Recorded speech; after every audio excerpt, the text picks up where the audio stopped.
बहुतांशी पालकांचा प्रश्न असतो की आमच्या बाळाला घरी ताप आलेला आहे किंवा सर्दी आलेली आहे, घरी एक औषध आहे, ते फोडून खूप दिवस झाले, त्याची एक्सपायरी खूप लांबची आहे, तर ती औषध देऊ का, हो किंवा नाही. हा व्हिडिओ खूप महत्त्वाचा आहे, सेव्ह करून ठेवा.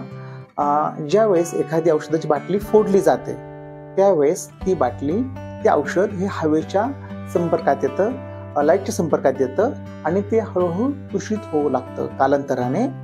तर प्रत्येक औषधाचा एक स्पेसिफिक टाइम असतो.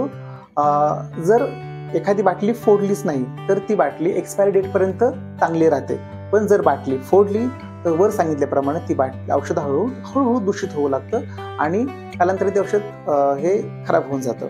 तर जर ती बाटली सर्दी खोकल्याची किंवा तापाची वगैरे असेल तर बाटली फोडल्यानंतर 1 महिन्यापर्यंत आपण ती यूज करू शकतो. जर अँटीबायोटिक असेल म्हणजे पावडरचं औषध असतं ते मॅक्सिमम 5 ते 7 दिवसापर्यंत आपण ते संपवावं लागतं.